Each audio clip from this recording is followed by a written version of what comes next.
PC, became Lost Media. Rockstar Games, its development company, did release this version of their game in 2009 through an online game store called Direct to Drive.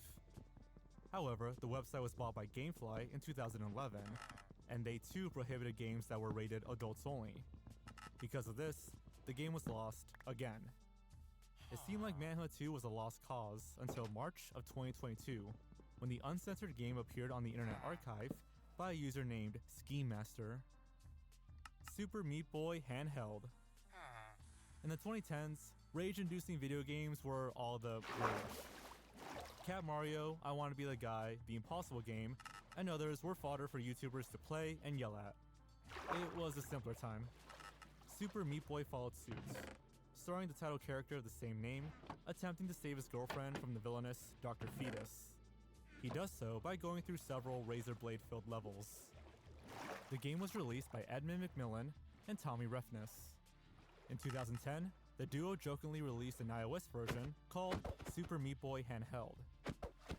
This mobile game mimicked the style and appearance of those shitty Tiger LCD electronics that were everywhere in the 80s and 90s.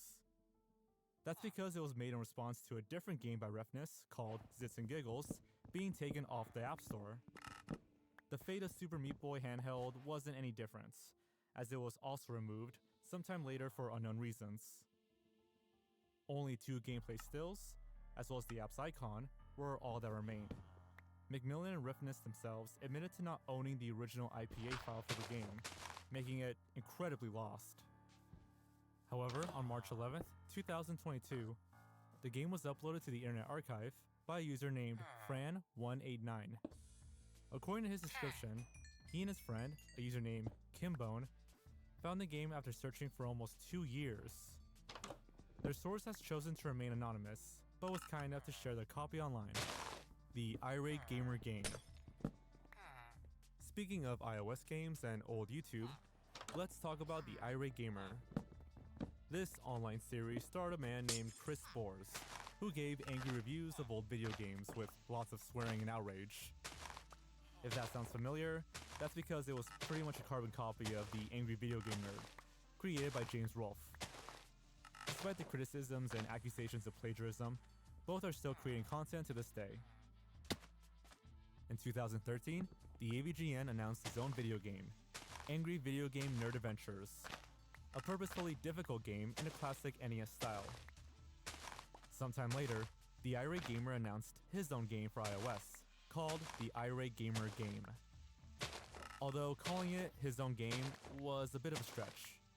It was later revealed that this was just a reskin of a different game called Commander Cool, whose website offered a iOS 2D platformer starter kit. Anyways, the plot follows the Irate Gamer trying to get his video game collection back from the Shadow Overlord. It had over 50 levels, and admittedly cool comic book style cutscenes.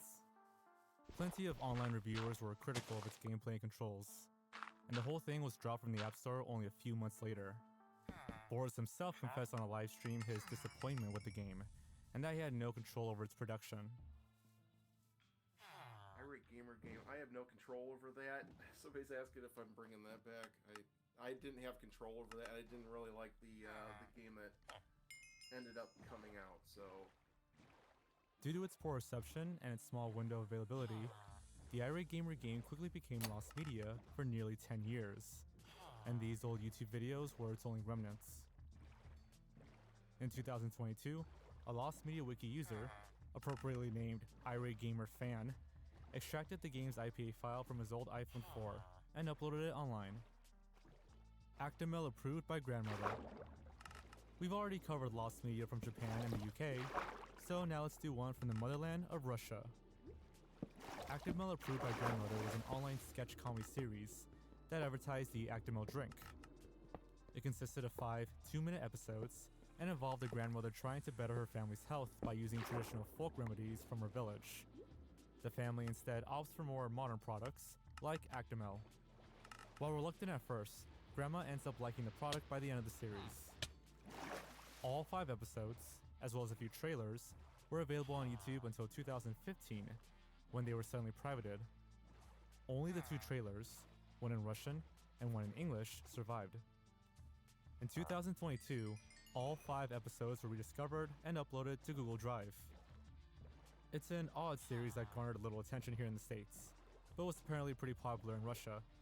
The grandma was played by famed artist Andrei Rostkov, sorry if I'm mispronouncing that, and visitors to the website could enter a chance to win prizes, including merchandise related to Granny herself. And she became somewhat of a meme on social media. Jeopardy pilot. Very rarely is lost media handed to us by the network or show producers. I always got the impression that preservation meant little to the higher-ups, especially in lieu of their newer and more profitable content. That's what makes the game show Jeopardy such a rare case in this instance. It officially premiered back on March 30th, 1964, and has still been going strong to this day. However, a test pilot was filmed earlier that month on March 5th, 1964, as a pitch for the series to NBC. This pilot was hosted by Art Fleming and included Grace, Jesse, and Dolores as the contestants. NBC greenlit the pitch to be made into a full series, and thus the test pilot became a piece of lost media. It hasn't been seen since 1964, though a few snippets have been shown throughout the years. During the 4,000th episode of Jeopardy, on May 15th, 2002, then host Alex Trebek showed a 24-second clip of the lost pilot. In 2005, a DVD containing 3 more brief clips were released. In 2017, during NBC's 90th anniversary special, yet another clip was shown as well. Despite these small sightings, the full episode has never been officially released or leaked. Then, out of nowhere, on March 23rd, 2022, the official Jeopardy YouTube channel posted a trailer announcing that the lost pilot would be uploaded the following week on March 30th, exactly 58 years after the show first premiered. As promised, the episode was uploaded, but sadly taken down 1 week later, but not before it was saved by Internet Archivists. Why 58 years? No clue. But one can hardly complain after being given the long-lost pilot by the show itself. Thanks, Jeopardy!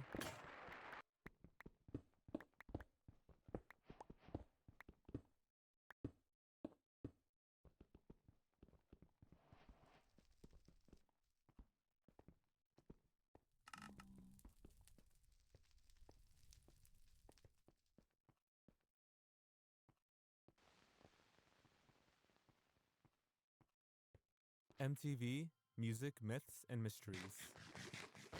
Many of the most well-known lost media mysteries began as curious posts on the web. Online users recalling a vague piece of media from their past, only to start a lengthy but memorable search. In the case of this MTV special, it first appeared on Reddit's r/tipofmytongue in 2017 by a user known as ThatGamingAsshole. The subreddit is used by those who can't remember the name of something they once saw and can't find any information online. He describes the special as having aired sometime in the late 90s to early 2000s. It was apparently pretty ominous in tone, hosted by a woman wearing a trench coat walking in a graveyard. The special discussed myths and conspiracies about musicians, such as the deaths of rappers Tupac and Notorious B.I.G. According to his post, there was even a section about how Nirvana frontman Kurt Cobain was spotted at a concert after his death. With such an unusual setting and bizarre content, it's no wonder why this special stayed in this person's mind for over 10 years. Despite this, his post gained little attention and fewer responses, even on the Lost Media Wiki forums. Though there were some to claim to have seen it, no footage was ever discovered. Besides this post, nothing else about this strange MTV special can be found. At least until March of 2022. A website containing information about MTV Music Myths and Mysteries was uncovered, along with a YouTube video. Its air date was revealed as November 1999. This was a pretty huge find, and only a week later, the full special was uploaded to YouTube by a channel called Brenner no Densetsu. It's a shoddy VHS recording, but for something that's been lost for over 20 years, it's considered found. The documentary's aesthetic is certainly gloomy and eye-catching, and the worn VHS quality certainly adds to it. The special includes several classic music myths I learned as a teenager, like backmasking to reveal supposed hidden lyrics, or the 27 Club, a collection of musicians who died at the age of 27. The editing, presentation, subject matter, and music certainly makes it feel like an underground bootleg of sorts. And if you enjoy conspiracies like me, you'll definitely get a kick out of it. From Elvis Presley to Brad Noel of Sublime, it's no secret that the lives of rock stars have been cut short by tragic circumstances. One of the spookiest coincidences may be the existence of the so-called 27 Club, the group of ill-fated performers who all died at the age of 27. 1982 Macy's Thanksgiving Day Parade. Beginning in 1924, the department store Macy's has held their annual parade in Manhattan, New York. Known as the Macy's Thanksgiving Day Parade, the event lasts for 3 hours and is known for featuring large helium balloons of famous characters. Since 1953, every parade has been televised nationally on NBC. Unfortunately, most parades pre-1980 have only been partially found. Many are entirely lost, including the first 5 years, and only a small fraction have been saved. The 1982 parade, however, was one of the few post-1980 parades that have been lost entirely. This was odd because, at this point, VCRs were readily available in most homes. Despite this, the 1982 event remained lost to time, and in the coming years, it became known as a classic piece of lost media. That is, until April of 2022, when a YouTube user named Retro Game Planet uploaded low-quality recordings of the broadcast, including balloons of Kermit the Frog, Pod Snoopy, and many others. This implied that they owned a copy of the 1982 parade. Unbeknownst of its rarity, Retro Game Planet listed the tape on eBay, and it was sold within minutes. 4 days later, the entire event was uploaded online by a different account named Laura Branigan Forever, a fan-made channel dedicated to the singer of the same name. And as you might expect, Laura Branigan was featured in the parade, and they were the ones who bought the tape. We go from the candy man to the man of steel. Somewhere in the city this morning there must be a telephone booth with a giant pair of glasses and a huge discarded business suit. Flying into Herald Square, the man himself, Superman. What a wonder he is. Homeward Bound, The Incredible Journey Deleted Scenes. Cult classic film Homeward Bound: The Incredible Journey was released by Disney back in 1993. It starred 3 house pets, an American bulldog named Chance, a golden retriever named Shadow, and a cat named Sassy, as they travel back home after being separated from their owners. The film is cheeky, enjoyable, and even a bit of a tearjerker towards the end, garnering positive reviews and a sequel a few years later. While the film is readily available online and through home media, there were rumors of deleted scenes from the original cut of the film. These include Chance being washed with a hose after eating a wedding cake, the 3 pets going on a car ride, the family kids playing Nintendo, and 4 others, totaling 7 deleted scenes. It was rumored that these were included during the film's original broadcast, as it was common practice back then for TV airings to have extra scenes to fit a given time slot. However, this wasn't proven until April of 2022, when Lost Media Wiki user DarkRage6 obtained a VHS recording of the film's premiere on the Disney Channel. This tape was then transferred by user Rush Musashi, who then uploaded it to MySpleen and archive.org. Unfortunately, it's since been taken down from archive, but re-uploads exist on YouTube.